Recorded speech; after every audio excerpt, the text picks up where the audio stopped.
Ngayong gabi, estudyanteng hirap na nga sa bahay, hirap pa sa eskwelahan. Kaharap ko nga po mga teacher Pinag-exam niya ako sa harapan niya. Pero hindi ko po alam anong sumagi sa isip niya na kinuha niya yung paper ko, pinunit niya. Mangyak-yak na ako ng... bakit pinunit ang test paper ni Maisie? Anong kinabukasan ang naghihintay sa kanya? Sundan ang kanyang kwento sa The 700 Club Asia. Susunod na.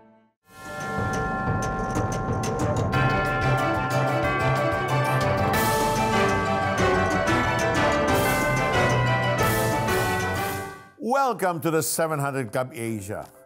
Felici, lumaki kayo sa malaking pamilya. Siyam kayong magkakapatid. Wow! Paano kayo nakapagtapos ng college degrees? Because considering you're so many, you know, that's hard to imagine. Just the tuition fee, my goodness, diba? When you imagine that at today's prices, parang grabe. Oh, well, actually, blessing naman that we all went to a state university. Praise God. Okay, so praise God for that. Where you can get quality education. Yeah. Yep. So, pero yung talagang nanguna is my mom because she's an educator. Oo. Diba? So, she even put up a preschool. So, learning was like a lifestyle in our family. And the ones who went ahead of us, mga mentors namin, mga models, yung mga ate ko, mga kuya ko. Kasi last batch kami. So, I could see them that they enjoyed learning, loved being educated. So, ganun. Nagkaroon kami ng ganun. You saw that early on in your mom and dad. Yes. Whoa. Yes. Ikaw naman, Peter, ano naging papel ng edukasyon sa buhay mo? You know, I would hear my dad, study well, iho, for that is your bread for tomorrow. Yan ang word niya sa akin. Wow. Study well, for that is your bread for tomorrow. Yan ang, the beginning I said, bread. Maraming mga pandesal dito. Pero then it hit me, no? Yeah. If I fool around, I'm not gonna have any bread. So, yun ang, di ko makakalimutan yun habang buhay. And I said that to my kids, you know? Yeah, parang connected yan sa story natin. Oo. Mahalaga talaga ang edukasyon. Isa nga itong susi para magtagumpay tayo sa buhay. Ganyan din ang paniniwala ni Maisie. Kaya kahit hirap sa buhay, hindi niya binitawan ang pangarap na makapagtapos. Ngunit sa isang pagkakataon, pinunit ng kanyang teacher ang kanyang test paper. Ano kaya ang dahilan at paano na ang kanyang pangarap? Patuloy nating subaybayan ang kwento ni Maisie Ann Dizon. Let's watch this. Dahil sa mahigpit na pagpapalaki ng mga magulang, natutong magrebelde si Maisie. Pero sa kabila ng galit at tampo, hindi niya binitiwan ang pangarap na makapagtapos ng pag-aaral. Gusto ko pong ipakita sa nanay at tatay ko na kahit na nagrebelde man ako, na kahit ganun ang hirap na yung buhay namin nun, gusto kong patunayan sa kanila na makakatapos ako ng pag-aaral. Tsaka gusto ko pong ipakita sa ibang tao na nagmamaliit sa amin na kaya namin. Hindi kami ganun lang. Hindi kami dito lang. May mas malaki pang opportunity sa amin. Sa tulong ng mga magulang at sa sarili niyang pagsisikap, natapos ni Maisie ang high school. At sa bisa ng isang scholarship, nakapasok siya sa kolehiyo at kumuha ng Bachelor of Secondary Education, major in TLE. Ngunit hindi naging madali ang pag-abot sa mga pangarap. May isang politician ang nag-offer sa nanay ko. Sabi niya, sige, babayaran ko yung remaining balance niya sa school. Tapos, punta na lang siya dito ng 5 o'clock in the morning. Pumunta ako doon ng 5 o'clock. Nagising po siya ng 7 o'clock. From 5 o'clock to 7 o'clock, nandun na po ako sa tapat ng bahay nila. Tapos hinihintay ko na lang po siyang magising. And dahil sa insidente po na yon, hindi ako nakapag-exam dun sa first subject ko. Sinubukan pa rin niyang makiusap sa kanyang propesor, ngunit hindi siya pinakinggan. Hanggang sa... Siguro po naawa siya sa akin ng konti. Pinag-exam niya ako sa harapan niya. 100 items yung test. Siyempre po, on the spot. Hindi naman ako mangungopya kasi wala naman po akong kokopyahan doon Kasi kaharap ko nga po mga teacher Pero hindi ko po alam anong sumagi sa isip niya na kinuha niya yung paper ko, pinunit niya. Tapos sabi niya po sa akin, hindi ka naman nagbabasa, nang huhula ka lang. Mangiyak-iyak na ako nang sabi ko, hindi po, nagbabasa po ako. Ayaw niyong maniwala sa akin, kaya doon ko na-realize, sabi ko, ang hirap talaga maging mahirap. Ang nangyari ay tila sampal sa kahirapan ni Maisy. Pero sa halip na mawalan ng pag-asa, ginawa itong motivation para lalong magsumikap. At lagi kasing sinasabi ng tatay ko, matatapos din yung hirap. So sabi ko, lalaban ako, i-endure ko lahat ng to kasi naniniwala ako at the end of the day magtatagumpay kami. Magtatagumpay yung pamilya namin, makakahawon kami sa hirap. Taong 2012, natapos ni Maisy ang kolehiyo. Ang saya po kasi sabi ko, Lord, thank you. Nakaisa na yung nanay ko at tatay ko. Meron na silang napapatunayan. Alam niyo po, nung nakatapos po ako ng pag-aaral, doon ko nakita na, wow, ang galing-galing ng mga magulang mo. Despite ng hirap ng buhay, napatapos ka. Sabi ko, at least, may pag-asa talaga, totoo na hindi sa lahat ng pagkakataon nasa ibaba tayo. Meron at merong pagkakataon na aangat talaga tayo. Agad na nakahanap ng trabaho bilang guro si Maisy. At dahil kumikita na, naging katuwang siya ng kanyang ama sa pagpapaaral sa kanyang mga kapatid. Lagi sabi ng tatay ko sa akin, no? Kapag ikaw nakatapos ka ng pag-aaral, tapos yung mga kapatid mo hindi nakatapos ng pag-aaral, ikaw ang kawawa. Kasi sabi niya, lahat ng kapatid mo sasandal sa'yo kasi ikaw yung meron. Pero kung ang mga kapatid mo kasama mong umangat, kasama mo nagkaroon ng magandang buhay, pare-pareho kayong hindi mahihirapan. Walang magiging pabigat sa mga kapatid mo. Guminhawa na kaya ang buhay ng pamilya ni Maisy? Sundan natin ang pagpapatuloy ng kanyang kwento bukas. Kahanga-hanga talaga si Maisy, no? At ang kanyang mga magulang, handa silang magsakripisyo at magpursige. Makapagtapos lang siya ng pag-aaral. Kaya paalala ito sa mga estudyanteng umiiwas mag-aaral, no? Pahalagahan ninyo ang ginagastos at sakripisyo ng inyong mga magulang o taong sumusuporta sa inyo. Sa bandang huli, para rin sa inyong magandang kinabukasan ang lahat ng iyan. Tama, yan ang sabi ng daddy ni Peter. So, pursue excellence, study hard, and trust the Lord in every step that you take. As Proverbs 3:5 and 6 says, trust in the Lord with all your heart and lean not on your own understanding. In all your ways, submit to Him, and He will make your path straight. Amen. Sa ating pagbabalik, muli nating makakasama si Amazing Maisy dito sa studio. Let's dig deeper into her story. Stay with us.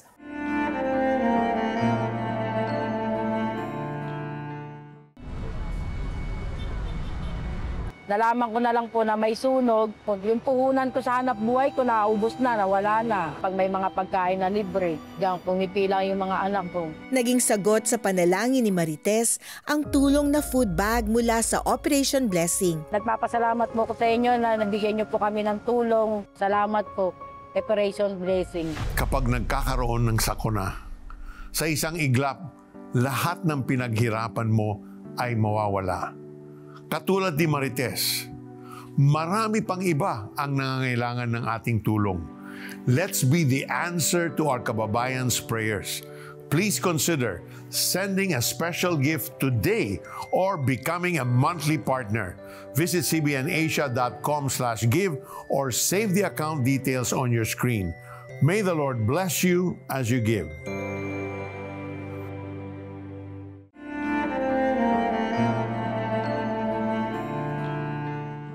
Welcome back to the 700 Club Asia.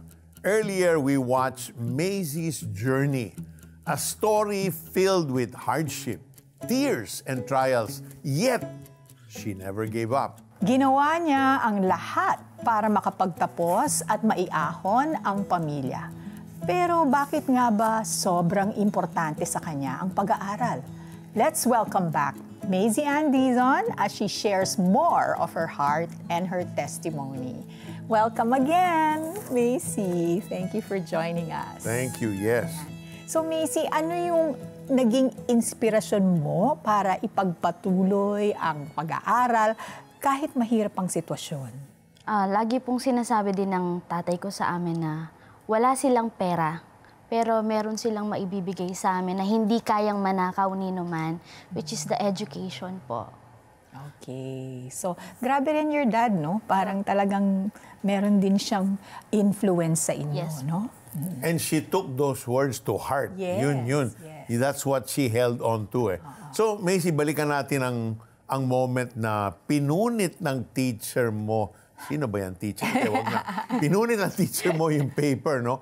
Ano ang pumasok sa isip mo when your teacher tore your test paper? That moment po, ang sabi ko sa sarili ko, bakit ang unfair naman? Yes. Sabi kong ganun, bakit hindi ako kayang paniwalaan? Nag-explain po ako bakit ako na-late. Oh, parang close yung mind niya, no? Ayaw niya pong makinig sa akin that time. Then, sabi ko nasabi ko kay Lord noon, sabi ko, Lord, naniniwala ako, makakapasa ako. Kaya po, sabi ko, hindi ako pwedeng mag-failed kasi kapag nag-failed ako, kawawa yung mga kapatid ko, kawawa yung pangarap ng nanay at tatay ko. You know, the Lord also put a fighting spirit in Yes, Macy. tama. You know? Kasi kung wala, she could have easily given up. Oo. Paano mo kinaya yung mga pagkakataong parang hinuhusgahan ka, you know, dahil sa hirap ng buhay? Paano mo kinaya yun? Yung motivation po namin doon, every time po na lagi namin sinasabi sa tatay ko na bakit ganito yung buhay natin? Bakit tayo ginaganito? Bakit tayo minamalit ng mga tao? Sabi ng tatay ko sa akin, hindi palaging ganon. Sabi niya, time will come, makikita nila na magiging matagumpay kayo. Sabi po gano'n ng tatay ko sa amin. Power of words. Yes po. As evident po, no, ngayon, patay na po yung father ko. Pero, tuwing may nakakakita sa amin, yung nakakita nung mga experience namin noon, lagi nilang sinasabi na, wow, ang galing-galing ng mga magulang nyo. Praise God. And you said it, Felici, no? The power of words, because the father spoke positively into their lives. Yes. Yung bang parang, yeah, this is the situation now, but it's not always gonna be like this. Yeah. Para bang, believe me, things are gonna change, things are gonna get better. Grabe how you know, he was a wise man. He was a wise man. Yeah. So, Macy, sa kabila ng hirap, ay nakagraduate ka, no? Sa college. What was the first thing you thank God after the graduation?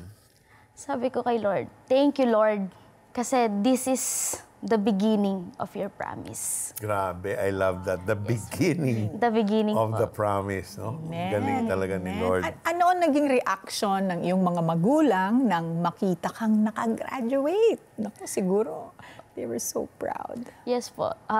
Very proud po sila at saka naramdaman ko na nagkaroon sila ng hope. Kasi even nung nasa kami, sa stage na mahirap, inuhusgahan din sila.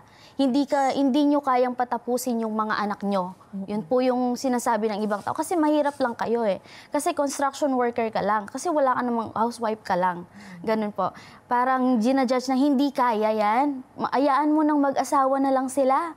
Yung ganun po. Wow. Pero Talagang nagpursige talaga sila na this too shall pass. Di ba? Also, no, for the mom and dad of Macy, the challenges of and the difficulties of life did not hinder them to keep on trying and keep on instilling hope Yes. into their kids. So, Macy, ano mga lessons na gusto mo i-pass on sa siblings mo or sa mga nanonood ngayon na mga kabataan dahil sa pinagdaanan mo? Anong mga lessons mo? yes po. As a teacher po, no, palagi kong sinasabi sa mga estudyante ko po, no, hindi kailanman magiging reason ang hirap ng buhay para hindi kayo makahawon sa hirap. At kailanman, wag niyong gagawing reason na wala kayong pang-enroll kasi God will provide. pag nakita ni Lord yung dedication mo at passion mo na gusto mo talagang mag-aral, ibibigay niya yon. God will support, no? Sa mga magulang po, wag po tayong maging, tawag doon, panghinaan ng loob. No? Kasi yung mga anak natin, yung mga salita natin, yun yung nagiging strength nila. No po. Naniniwala po ako, kasi ako na nasa magulang din po. Yung, kumbaga, yung motivation, nag-i-start sa kanila. No? Kung ang magulang po, wala silang, hindi sila nag-i-instill ng motivation at encouragement sa mga anak nila. No? Hindi po, kumbaga, hindi mamumold yung ng mga bata na gusto ko makatapos. No po. Kaya nga po, every time na yung mga estudyante ko, sabi, ma'am, wala po akong baon, kailangan ko munang magtrabaho. Magtrabaho muna bago ako pumasok. Sabi ko, okay lang yan. Endure everything. Kasi darating ang pagkakataon, tatawanan mo na lang yan at sabihin mo, I made it. Sabi. Grabe. And An advice for the younger and for the parents. Experience. Oh, grabe. How did God turn your struggles into strength? Yeah. Kung pag-isipan mo. Kasi ang dami mo, struggle. So, yung pinagdaanan mong struggle, how did that become your strength?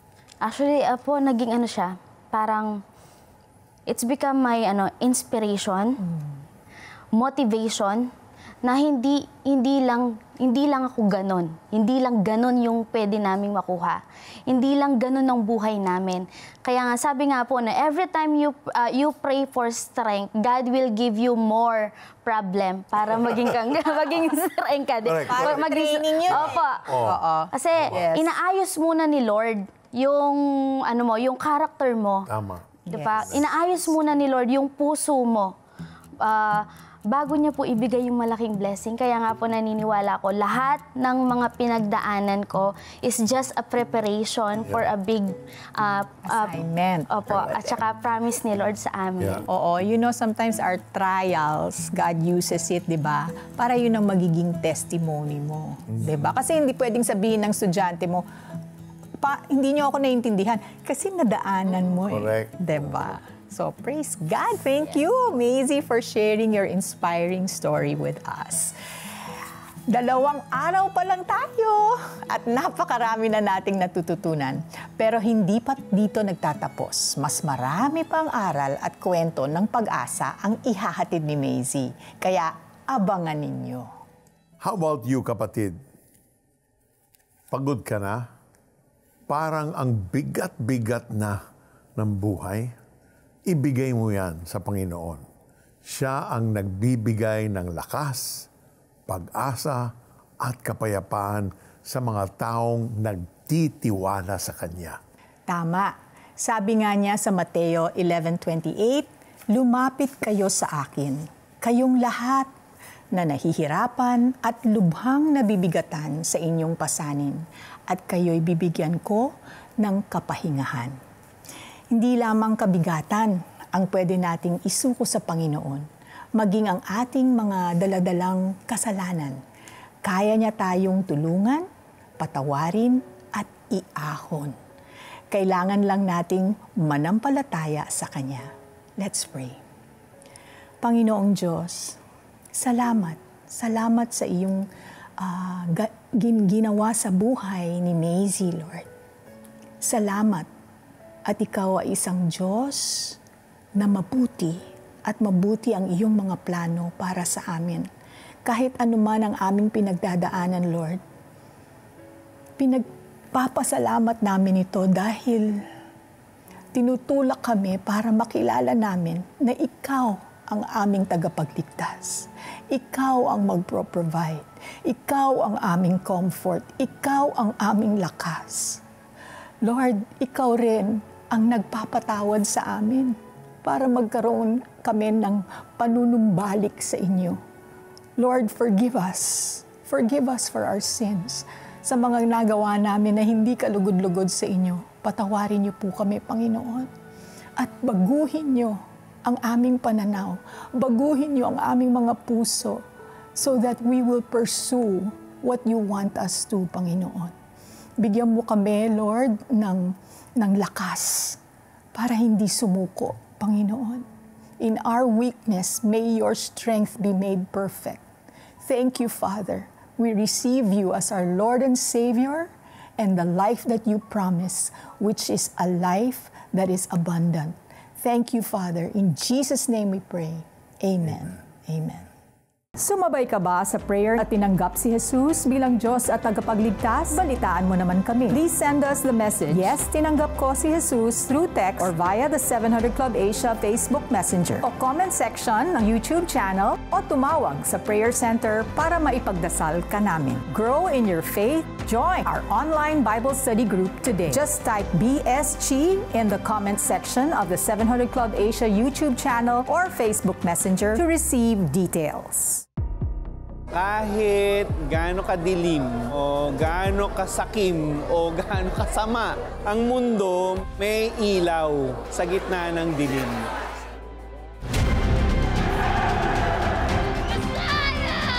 Kailangan natin ng ilaw. I think this movie will shed a lot of light. Tonight, I'm excited to see Jesus through the eyes of John. Hi. Hello, John. Sobrang excited kami sa CBN Asia to bring Light of the World film dito sa ating bansa. This will be a nationwide release. It's about the Lord, the light of the world, retold in a very family-friendly and entertaining way. Jesus, my son! Kaya siya light of the world eh. Kahit anong pinagdadaanan natin, whether Jesus was here 2,000 years ago or He's here today, He remains to be the light of the world. This will definitely spark hope in a lot of people na sa lahat pala ng pinagdadaanan natin, kailangan lang natin ng liwanag ng Panginoon. He is our only hope. I'm so thankful and grateful to our partners. Really, the Lord has aligned and given us favor sa mga partners natin. Kaya tayo nakadala nitong film na to dito. Favorite character ko, syempre, of course, is si Jesus. Character ni John na bata. This is Jesus. A lot of us talaga, parang di ba sabi nga ni Jesus, kailangan lumapit tayo talaga sa Kanya na parang bata. This kind of portrayal dito sa animation of Light of the World, si Jesus, is very abot kamay. It brings the feeling of having a friend in Jesus dun sa mga binibitawan niyang lines in this movie. The character of John really hits that soft spot in all of us na pag bumalik ka sa simpleng puso ng bata, nung nalaman niya na may pangakong darating na Messiah, naniwala na siya agad. That's the kind of faith na I guess gusto nating lahat. To follow Jesus with childlike faith.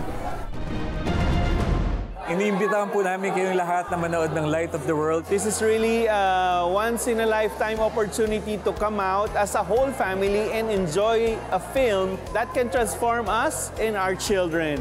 Turn water into wine! Napakaganda pong experience ito na magkasama-sama kayong pamilya, magkakaibigan, church, organizations. If you're looking for something na bonding na meaningful and memorable, we invite you to do block screenings of Light of the World. The link is on the screen. Maraming salamat po and see you sa theaters. Tell me about this, Jesus. The light of the world.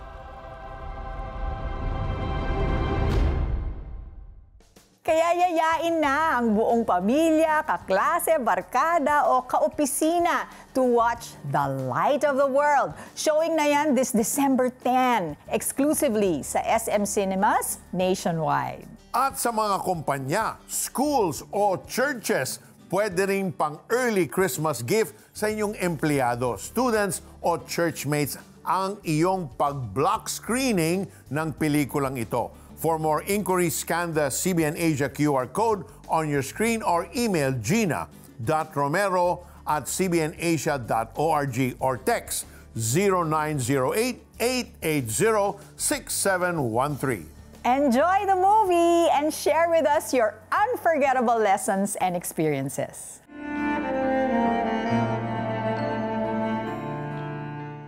Blessing more people through CBN Asia is fast and easy using your GCash app. Just tap the QR button to scan CBN Asia's GCash QR code. Enter the amount you want to give. Tap Next, then Pay. Send a screenshot of your receipt to CBN Asia via Facebook Messenger or email partnership@cbnasia.org so we can acknowledge your donation. To make future donations faster, save CBN Asia as a favorite biller in your GCash app. Tap the Bills icon, choose Add Biller, select CBN Asia, and enter your details. Then tap Save. Be God's hand of blessing. Give today.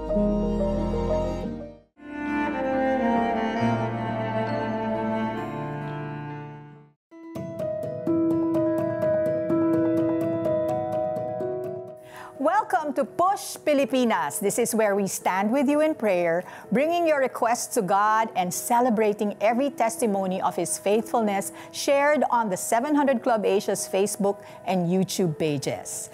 Tulad nito, praise report galing kay Love. Maraming salamat po, Lord, sa lahat ng mga pagpapala nyo at pag-iingat sa aming pamilya. Praise God! Ito naman prayer request mula kay G. Naway hipuin ni Lord ang puso ng mga taong nakapagsalita ng masakit sa akin. Alam naman nila na hindi ako ganoong klaseng tao, kaya masakit talaga. Heavenly Father, in the name of Jesus, you are G's defender. So Lord, in Jesus' name, surround her with your favor. Surround her, Lord, as a shield, that when others see her, they will see that she is a child of the King. Amen. Lord, encourage her now by your grace and strength in Jesus' name. Amen. Amen and amen. Kung meron din kayong prayer requests, pwede kayong tumawag sa ating 24/7 Prayer Center or post your message on the social media platforms of the 700 Club Asia. Baka sa susunod naming episode, ang message nyo naman ang aming mababasa. Keep on praying, keep on believing, keep on pushing. Pray until something happens. At kung sinagot naman ni Lord ang iyong dasal, balitaan niyo naman kami, kapatid, para sabay-sabay natin pasalamatan ang ating Panginoon. Call now or send us a message on the 700 Club Asia Facebook Messenger. Samantala, marami sa atin ang relate sa kwento ni Maisie kanina. Dumadaan sa mabibigat na pagsubok, kulang sa pera, minamaliit ng iba at hirap na hirap sa buhay. At sa gitna ng lahat ng yan, minsan talagang napapagod tayo at pinanghihinaan ng loob. Pero kapatid, huwag mong kalimutan, si Lord ang matibay nating sandigan at hindi niya tayo pababayaan. Sabi nga niya sa Isaiah 41:10, "Ako'y sasa iyo, huwag kang matakot. Ako ang iyong Diyos. Hindi ka dapat mangamba. Palalakasin kita at tutulungan, iingatan at ililigtas." Thank you, Lord. At dito nagtatapos ang ating maikling kwentuhan. Stories of hope, faith, and love. Help us produce more inspiring shows like this. Be a CBN Asia partner now. Scan the QR code, call the number on your screen, or message us on the 700 Club Asia's Facebook Messenger. God bless you more and more. Lumalim ang relasyon ni Maisie at ng lalaking nakilala niya sa text. Nakabuo po kami. Sa halip na panindigan ang kanilang pagkakamali, mas pinili nilang harapin ang pinakamabigat na pasya ng kanilang buhay. Ang laki-laki ng kasalanan ginawa ko na dumating pa nga sa punto na alam kong hindi na ako bibigyan ng anak ni Lord.